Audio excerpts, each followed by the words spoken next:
Greetings, everyone, and welcome to this week's Midweek War!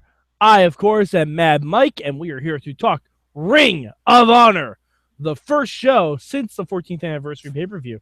With me, as always, is the voice of Inspire Pro Wrestling, Eamon Paton. How are you, sir? I am here, I am live, and I am ready to talk about Ring of Honor Wrestling this week. All right. Before we get into this week's show, Eamon, did you see the pay-per-view? I did see the pay-per-view. I watched it live. So did I. I didn't watch it live, but I watched it the day after. Okay. We won't get into it too much, probably, but I enjoyed it. Good pay-per-view. Good matches. I thought that main event was killer. Main event was really good. I would also, if you want specifically to seek out that six-man tag for the never six-man titles, was awesome. There's good stuff in there as well. I mean, good stuff pretty much all around. I thought it was a generally good pay-per-view. I could have done without the... It was a long pay-per-view. It was a very long... I could have done without the... Oh, balls. I can't think of his name. The Decade Destroyed match. Oh, okay, yeah. I could have done without that. It wasn't too bad, but it was much better than I expected. But yeah. I mean, I like the ending of it, but I don't know. It didn't thrill me. All right, but let's get into this week's show. As you know, it's already been taped, so this doesn't have much bearing on the 14th anniversary. Which in fairness, I'll go into it later, but I think they did well at. Absolutely. I was a little worried, and I will explain why I was no longer worried. So, Eamon, what was your word this week? My word for this week is prospects. Okay. My word was surprising. Surprising. I'll get into that. Eamon, what was your good this week?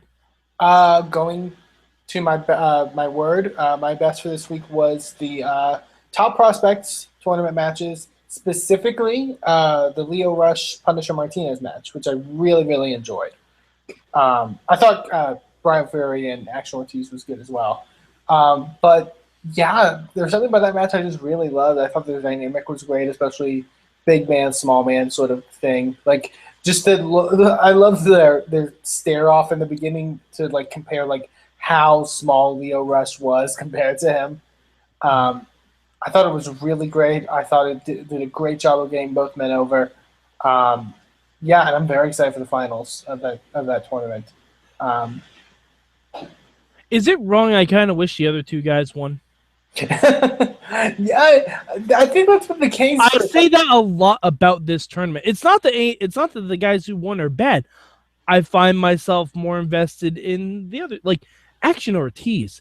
Jesus. Yeah. He literally ran towards the top rope and leapt over. Now, for those of you that doesn't sound impressive, Action Ortiz is a larger human being than I am. And he did this no ropes. Not even the Usos can do that shit without holding on to the ropes. He impressed me more in this match than I think in his previous match. And I really enjoyed it. I like that they're doing with Brian Fury of him cheating to win all his matches. I thought that was really good. And as much as I think I said my only critique with Lio Rush isn't even anything on him, but the fact that there's so many people like him right now in Ring of Honor, I still think he's super talented. I think it's been a pretty good tournament so far. Who do you think's gonna win since we got the finals next week? I want to say Lio Rush. Like my instinct is to say Lio Rush. But I there's a hope in my mind. I really like what Brian Fury's been doing. And the story that they've been playing and the fact that he trained last year's winner, Donovan Dijak. He was close friends with the winner from 2 years ago, Hansen. Like he has, stake, I guess, in this tournament, so to speak. So who knows? Yeah, I'm actually going to go Brian Fury for those reasons that you mentioned. I honestly, Lio Rush, he's very talented. I have not been invested in the matches that he's had so far. Brian Fury, I always gravitate a little bit more towards heels because they're a little bit easier to get to know during a match because you get to see what kind of heel they are. Yeah. If they're a smart heel, if they're a chicken shit heel, if they're a beat the fuck out of you heel, like you get to see what kind of character they are a little bit more. And I think he's gonna win. I think he's gonna win by hook or by crook, and I'm excited for it. My good this week is the main event. Sydal versus Adam Cole, baby. It was a great match. I knew it would be a good match, but here's why it's my good. I was getting ready to head out today, and I was like, oh, okay, this match isn't that long. I'll just watch it. Adam Cole win. Bullshit, whatever. It'll be fine. And I was sitting there, and then all of a sudden, Matt Sydal won with the shooting star press. I'm like, oh, all right. It surprised me. It took me aback. I'm like, okay, all right. Because as you guys know, with Ring of Honor, sometimes I get a little frustrated when they don't have storyline-driven shows or shows that follow up with the pay-per-views. And if Adam Cole had just won, I would have been very soured on the ending. But Matt Sydal winning it was fresh, it was new, it was different. I liked it. Yeah, and I believe from what they've announced so far, and I think I'm a feeling this will eventually be on TV. I may be completely wrong on that, but eventually Matt Sydal's going to be challenging for Jay Lethal's world title. I'm assuming a lot of it is based off of his win here, and I think that's cool. I think it's cool to do something different. Like you said, I think it was a good way to play off of the pay-per-view and have them do something that kind of wasn't just like we got to build Adam Cole up and stuff like that. Yeah, I agree. It was surprising because I fully expected Cole to win. Especially Adam Cole, who's been like almost unfuckwithable since the rest of the kingdom left. Yeah, definitely. I'm interested to see where things go. Definitely. Mm-hmm. All right. So, Eamon, what was about your bad this week? My bad for this week. While I think they handled the stuff from the pay-per-view, I should say this. While I think they handled making it feel like a show after the pay-per-view, obviously, and not doing anything to conflict with that, so to speak, I didn't like that there was no mention of what happened at the pay-per-view. Like, not really any like clips or anything. Mm-hmm. Not even like Jay Lethal's still your champion. Something The along Mercy Machine Guns reunited. Maybe something about that. I would have I think just like maybe like a package that like said that basically detailed what happened at the pay-per-view was fine. It's obviously even if you didn't want to put it in stuff with commentary and stuff like that. But yeah, that would be my only worst. I do think they did a good job of making things seem separate, almost in a sense. I think it was a smart move for them to not do anything with Silas and Dalton at the pay-per-view because it allows the whole stuff with them to kind of stand on its own here. Yeah. And also the Top Prospect Tournament. Like, it's 2 matches that filled the show out nicely, and it's a tournament. It doesn't have to be storyline driven. Yeah. But, yeah, my bad this week is I don't want to say this the wrong way. Mm-hmm. I think I'm getting burned down on Dalton Castle. Oh, no. No, and it's not his fault. He's been on every week. Well, it's like, and he'll be on next week actually too. Yeah, I know, and that Christopher Daniels, which that's gonna be awesome. I love Daniels, I love Dalton, but he's getting used too much in the same thing. Like, I remember Dalton Castle was in that 5-way match where he got a big win.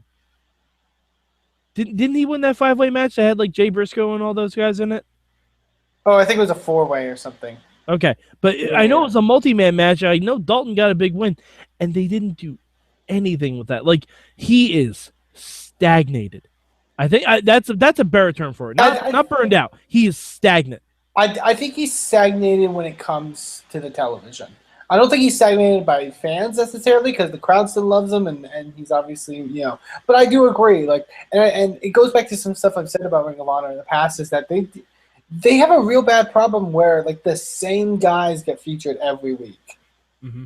Like, it's nothing. Again, Dalton's amazing, but he gets featured every week. So guys like B.J. Whitmer and stuff like that, and I want to see more Cedric Alexander. Yeah, and it feels like we haven't seen Cedric in forever. Like, and when was the last time we saw Moose? Yeah, exactly. Like on Moose TV. Moose is at the pay-per-view, but the last time we saw Moose was when he was in that triple threat with Elgin and Briscoe. yeah, I mean, there are other guys you can put on this show. Like, you only have 1 hour a week of TV. Don't waste it on the same guys every week. Yeah, and I agree. I just something about, and it's not. It's like even if they aren't like wrestling every week, they're in a segment or something every week, and it's like you don't really need that.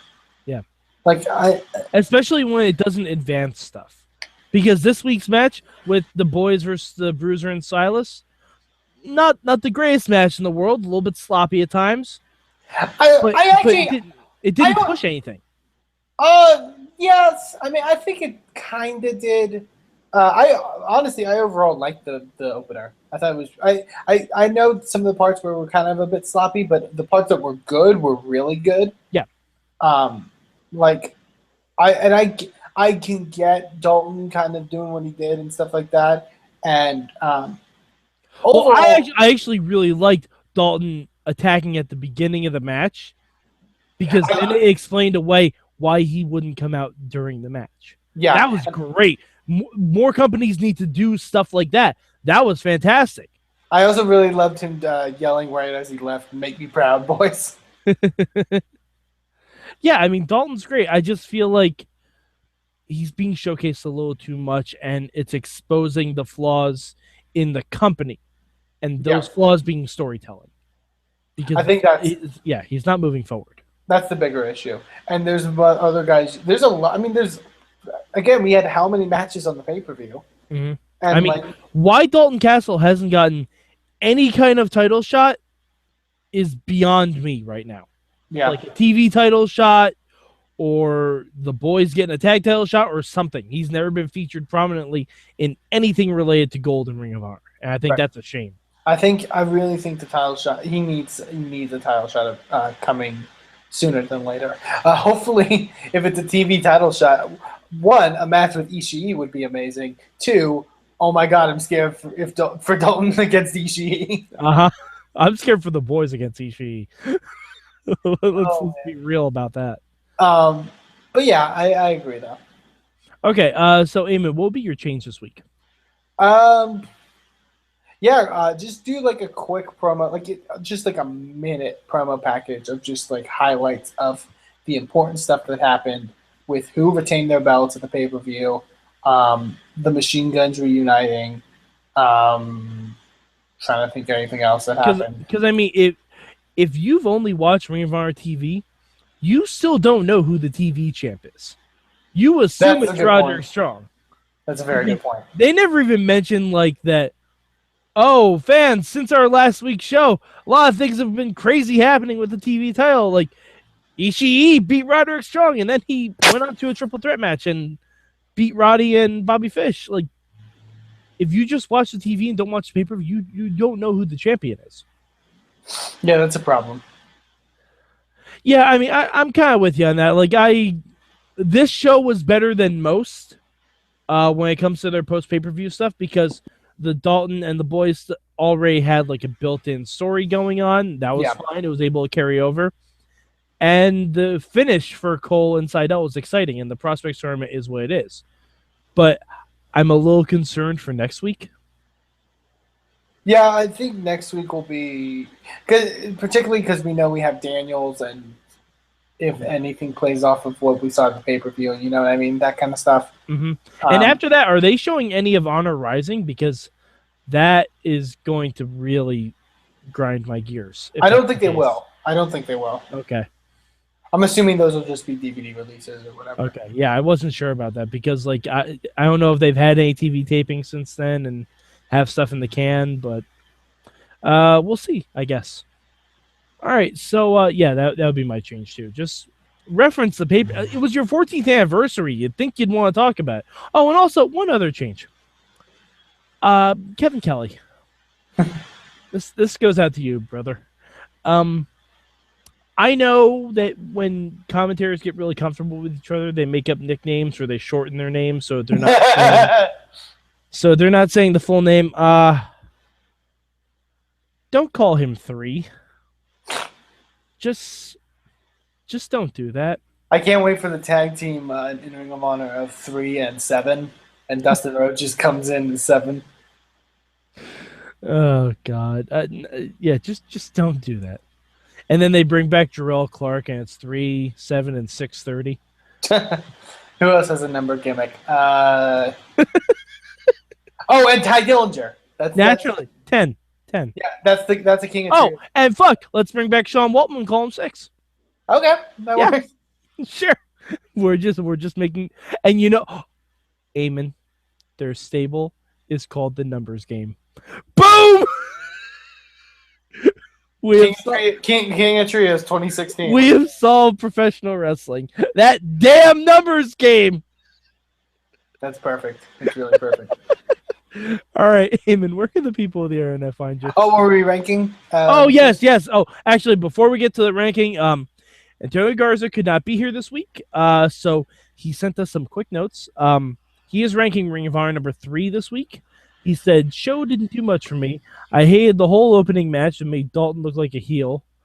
He said Lip Rush was his highlight. I believe he means, what's his name? Leo Rush. Leo Rush. Yeah. But yeah. The O and P are really close together on the keyboard. Yes, but as is common practice with Mayhem emails, we read them verbatim. Verbatim. So that's on you, Garza. I'm going to give Ring of Honor number 2 this week, actually. It was actually a really good week of wrestling, I thought, for the most part. The reason it's getting number 2 is because of that surprise ending.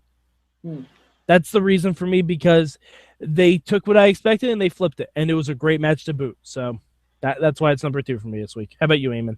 It's number 2 for me as well.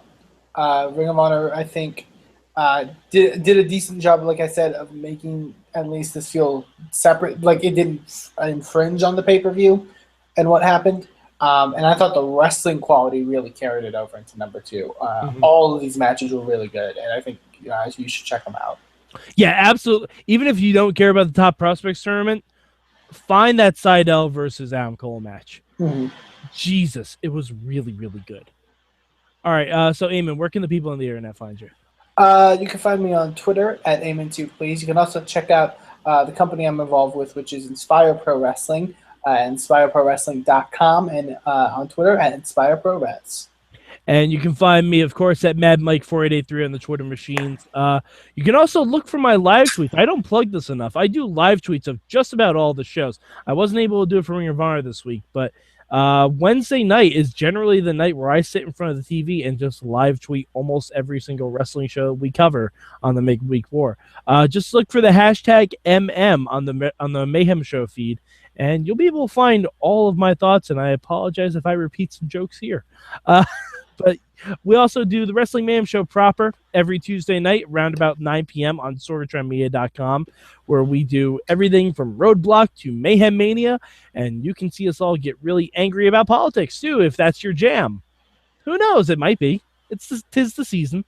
So for Eamon Paton, I'm Mad Mike, and this has been your Midweek